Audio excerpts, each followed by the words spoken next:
Salam salam, bonjour à tous. Alors aujourd'hui je reviens pour parler en cette matinée d'un sujet, je pense qu'on devrait aborder par rapport à la jeunesse et notamment par rapport, comment dire, par rapport à la majorité actuelle que nous avons et les dérives qu'il y a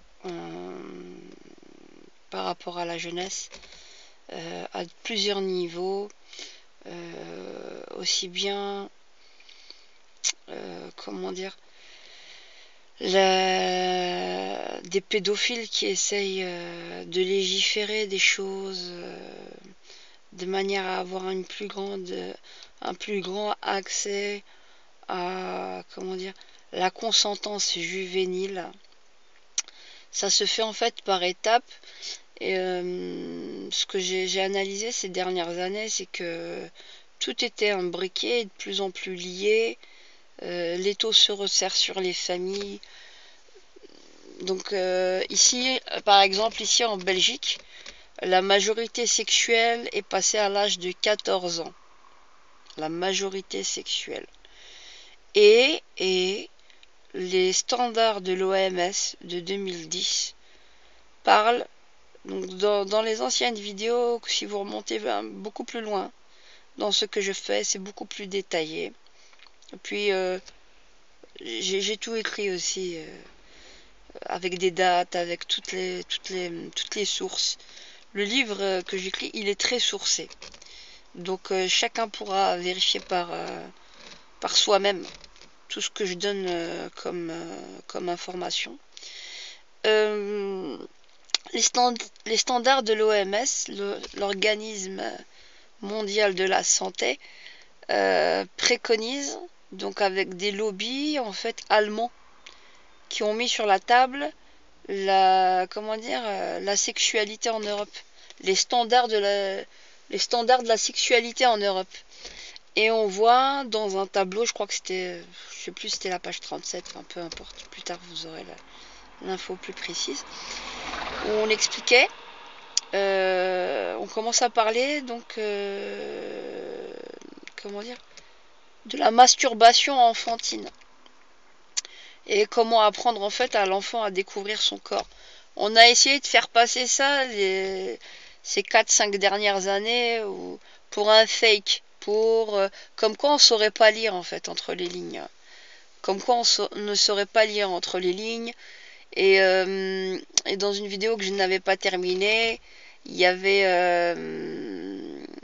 une députée portugaise, donc c'est des ultra féministes. C'est pour ça que j'ai dit il y a trois axes qui sont très liés et qui se nourrissent l'un de l'autre de manière à, comment dire, à nous spolier notre droit parental éducationnel sur nos enfants, et que les parents, en gros, c'est la ferme. Quant au fait qu'on a envie de donner des valeurs à nos enfants, qu'on soit musulmans ou non, je pense que, au-delà de nos confessions respectives, beaucoup de parents, nos générations, même des plus anciennes, partagent ce concept de dire que un enfant, on n'a pas à lui parler sexualité, on n'a pas à commencer à lui dire de venir découvrir son corps dès la maternelle, dès le primaire. Il a le temps. La seule chose, je pense, qu'il a besoin de savoir, c'est comment gérer son pipi et son caca et rien d'autre. Et que on est en train de griller des étapes.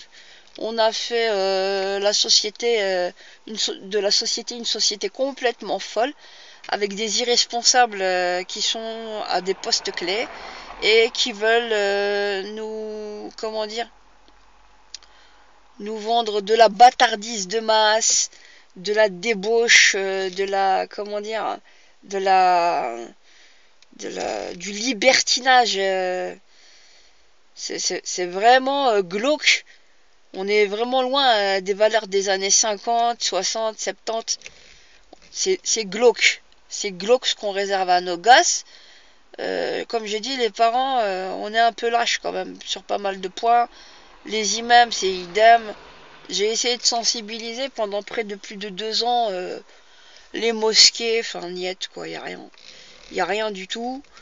Y a beaucoup de grandes gueules surtout, beaucoup de grandes gueules, mais dans les faits, y a rien. Y a rien. Et donc, ce que je vois, c'est que moi j'ai fait mon enquête, je me suis fait passer ici. Evras, c'est ce qu'on appelle, c'est l'équivalent de ce qu'il y a en France avec l'autre là, comment ça s'appelle, l'ancien ex-ministre Vallaud-Belkacem, Najed Vallaud-Belkacem, qui nous a mis les béabas, je sais plus c'était quoi le béaba de la sexualité, enfin je sais plus c'était comment ça s'appelait. Enfin, la théorie du genre, on dit que ça n'existe pas. Donc, comment être concise en peu de temps. Les ultra-féministes, il y a beaucoup de lesbiennes dedans. Il y a beaucoup aussi de libertines. Donc, dans ces ultra-féministes, comme il y a des lesbiennes, le lobby LGBT aussi est derrière. Donc le lobby LGBT, les ultra-féministes et les associations, notamment ici comme le CAL, Centre d'action laïque, se mettent en coalition de manière à, à avoir une emprise totale dans l'éducation sexuelle, sur la jeunesse, sur les enfants. Il y a des endroits où ça s'est fait en maternelle et en primaire. Et ce n'est pas dit aux parents. Et il y en a des établissements qui résistent encore, qui commencent en secondaire, en fait, on va dire ça comme ça. Mais il y a des déviances. Il y a des déviances, beaucoup depuis 2013, la note de 2013 de la Fédération Wallonie-Bruxelles n'a pas mis au courant les parents. En gros, on n'a rien à dire. C'est devenu des cours, donc EVRAS, éducation à la vie relationnelle et affective et sexuelle. C'est devenu des cours obligatoires. Obligatoires comme le français et les maths. Et les parents, s'ils ne sont pas d'accord, seront mis devant le tribunal pour dire que tous les parents, tous les enfants doivent accéder à ça. C'est devenu ça. Au début, on dit que les chefs d'établissement ont une certaine liberté par rapport à cela pour organiser eux-mêmes cela. Or, il y a des associations externes qui s'y infiltrent et qui viennent et qui cherchent absolument à être dans le listing officiel national, de manière à ce que ces associations par la suite soient imposées. Au nom de la non-discrimination, les associations LGBT, donc ça c'est, on va dire, 3 ans de travail que je supervise, voilà. Les associations LGBT ont dit au nom de la non-discrimination, où il y a une note en 2013, c'est là où ça a été le tournant, le vrai tournant. Et ça se gagne toujours après les Gay Pride, au niveau politique. Donc maintenant, leurs droits empiètent sur le droit des familles, on va dire, nucléaires, hétéros, sur leurs enfants. Et là, il faut voir qu'on est vraiment dans une guerre idéologique. On dit, en gros, le parent qui n'est pas d'accord pour que ses enfants aient l'éducation sexuelle n'aura pas de recours, sera questionné. Et quand il sera sur le fond questionné, et il dira que par exemple, on ne veut pas qu'on aborde la question homosexuelle, qu'on n'aborde pas la sodomie, qu'on n'aborde pas ces genres de choses-là, qu'on laisse le temps par exemple dans le secondaire, ils ont le temps quoi de découvrir, je trouve. Et ben, il y a comment dire, une loi contre l'homophobie, carrément l'homophobie et la transphobie, qui met dans son article le EVRAS. Et le but c'est quoi? C'est en gros de dire que le parent qui voudrait dire que moi j'ai pas envie que mon enfant apprenne cela, qu'il ait le temps de voir largement les choses, soit mis devant les tribunaux. Et donc c'est vraiment la chasse aux sorcières. C'est-à-dire que nos gosses, on n'a plus rien à dire. C'est les lobbies LGBT ultra-féministes qui s'accaparent de tout cela, à la source, à la racine, dans l'école. C'est très politique. Et on essaie de nous faire croire qu'on est, voilà, on voit le mal de partout, il n'y a rien de... Quand j'interroge certains parents, il y a un degré de conscience qui est très faible, qui banalise tout. Pourquoi? Parce que il y a la pornographie qui a joué, il y a plein de choses.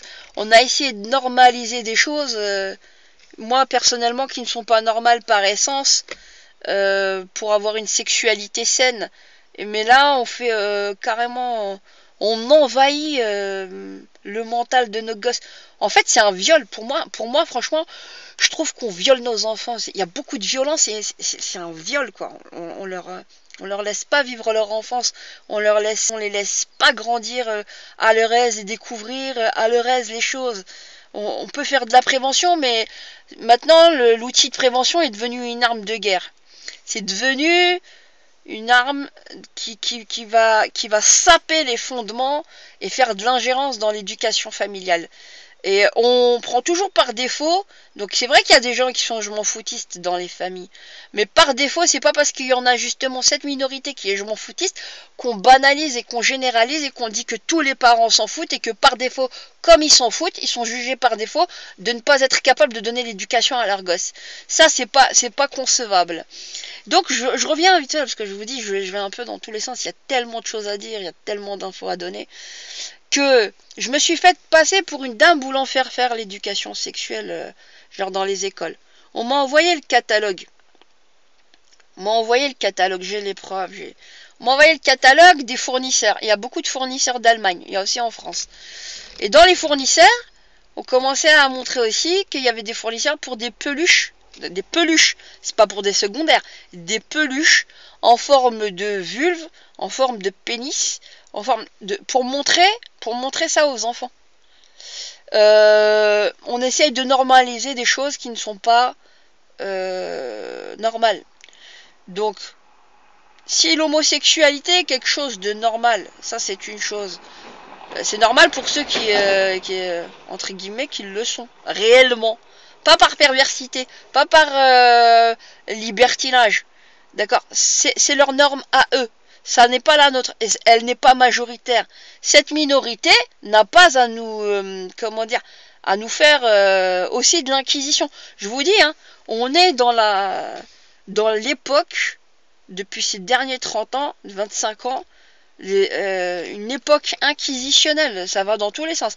Aussi bien l'inquisition de la pensée unique, on va dire, la bonne pensance globale, aussi bien l'inquisition islamique. Bonjour monsieur. Ah, c'est un voisin là, qui passe promener ses chiens. Aussi bien l'inquisition islamique, qui cherche à uniformiser aussi la pensée des musulmans et à les dominer. L'inquisition, les homos là, ici, c'est pas les homos en tant que tels, en tant qu'individus, c'est les lobbies LGBT. Et voilà, on se retrouve aussi, donc j'ai fait des manifestations avec Michel Gens qui fait partie Action pour la famille contre la GPA. Donc on est, je sais plus c'était quoi la date, mais je vous redonnerai tout ça je réécrirai. On s'était retrouvé donc à faire la manifestation à l'hôtel Hilton à Bruxelles. C'était un couple qui avait loué le ventre d'une femme, couple d'homos. Et ils étaient sortis comme ça avec la poussette, j'avais les vidéos, je les avais sur ma chaîne. J'ai fait malheureusement une mauvaise manip où j'ai effacé à peu près 10 ou 12 vidéos dessus. Il y avait toutes les manifestations, il y avait pour 150 000 €, la femme, elle devient une femme porteuse pour un couple homosexuel. On est dans de la marchandisation pure et dure. Le bébé, finalement, c'est un paquet de gâteaux qu'on achète sur un étalage. Il n'y a plus de limites, il n'y a plus de déontologie, il n'y a plus d'éthique, il n'y a plus rien. Et on essaie de nous faire passer, tout ne se vaut pas. Tout ne se vaut pas. Et on essaye de faire croire aux gens que oui, au nom de la liberté, on ne doit pas entraver celle des autres. Oui, on est bien d'accord. Mais le bébé, qu'est-ce qu'il a à dire, quoi? Et la dignité de la femme humaine. Les ultra-féministes vont monter en cran pour dire le corps de la femme lui appartient, elle fait ce qu'elle veut de son corps. Mais à partir du moment où moi je pars du principe que quand il y a une relation entre un homme et une femme, et ben ce qu'il y a dedans, ça appartient pas qu'à la femme uniquement, ça appartient. C'est une entité à part entière. Le fœtus, le bébé qui est là dans le ventre de la femme, C'est c'est le fruit de, comment dire, d'une relation entre un homme et une femme. Il n'appartient pas à elle seule de décider.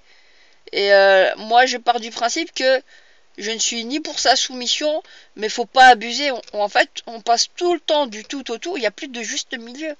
On a perdu la notion du juste milieu, de la mesure, de pouvoir se dire les choses sans être taxé d'homophobe ou d'islamophobe ou de voilà.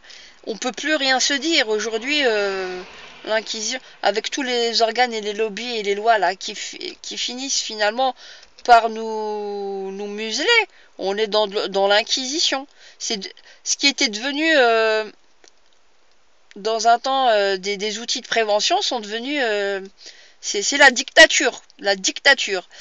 Et voilà, il y a des débats, voilà ces débats là qu'il faut mener de front.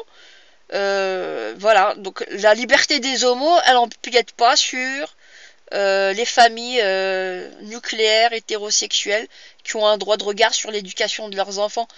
Et comme ils savent pas, certains, les lobbies surtout, sont vraiment genre ils disent on n'arrive pas à toucher les adultes, on va toucher à la tête de nos enfants. Eux ils font pas les gosses, mais on nous fait la guerre avec nos mômes. C'est pas concevable. Donc ça, je vous donne un peu un état des lieux en Belgique. En France, c'est pareil. Et la vague avec Macron, le fait qu'il ait signé, moi, c'est pour ça que j'ai pas voté pour lui. Et dans mes vidéos plus en arrière, j'ai expliqué que j'avais voté Front National. Donc ouais, ça peut choquer du monde, mais je l'explique aussi dans mon livre. Et je suis pas pour Marine Le Pen, hein, mais voilà, il y a beaucoup de choses à dire et j'explique le pourquoi du comment. Et voilà. Finalement, les plus cons, 70% des musulmans, on sait très bien où est-ce qu'ils vont voter. Ils ont voté à gauche parce qu'ils ont eu peur pour les mosquées. Ils ont eu... mais t'es en train de perdre tes enfants. T'es en train de perdre tes enfants. Ce que t'as voté, c'est un outil de guerre que t'as voté dans ta famille pour qu'on te l'explose.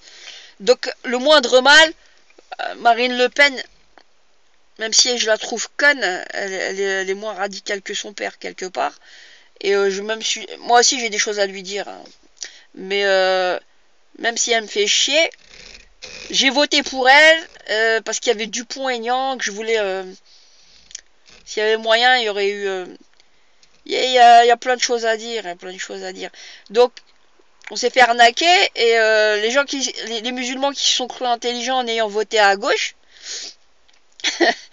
ils vont se prendre une grosse carotte monumentale là. Là, je vous donne 2 ans, vous allez comprendre la douleur d'avoir voté à gauche. Et enfin voilà, on va arrêter là parce qu'il y a tellement de choses à dire. Voilà, c'est des débats de fond qu'il faut avoir. Il faut pas se laisser faire. C'est voilà. Ça va plus. Et donc voilà, moi personnellement par rapport à la à la question de la majorité entre la délinquance d'un côté, moi je suis pour que l'armée elle reprenne quel cadre la jeunesse, que la majorité remonte à 21 ans. Nous avons affaire à une jeunesse qui est complètement irresponsable, qui prend tout à la rigolade et qui tourne complètement ce qu'ils font, les délits qu'ils font tournent vite au drame. Enfin voilà, elle est pas du tout mature. Et je préfère que moi qu'on les mette dès l'âge de 16 ans, quand les parents sont tellement débordés, n'y arrivent pas, dans une structure à la militaire, en internat, pas pour les rendre les militaires, mais pour leur donner déjà des outils pluridisciplinaires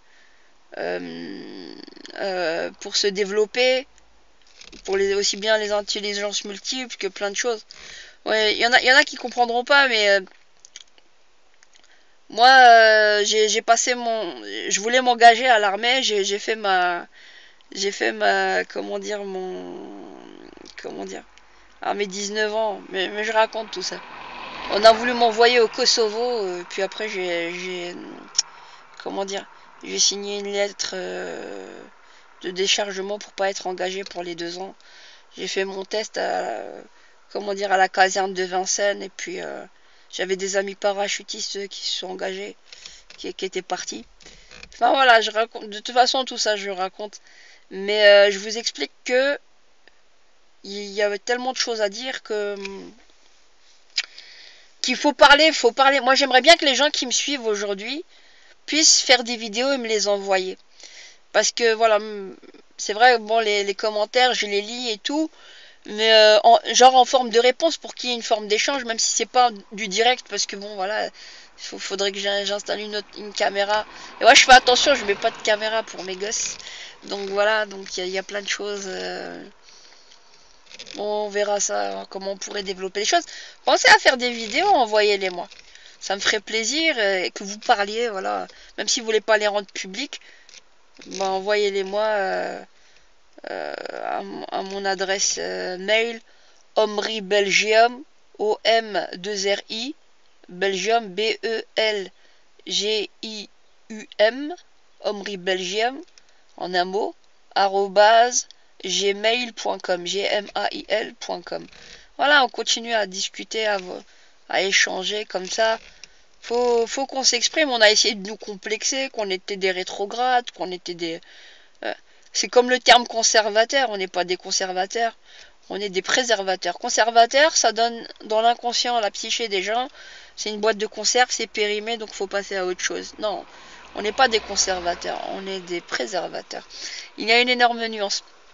Moi, je vous laisse parce que c'est une vidéo, je pense, assez longue. Et bonne méditation à tous.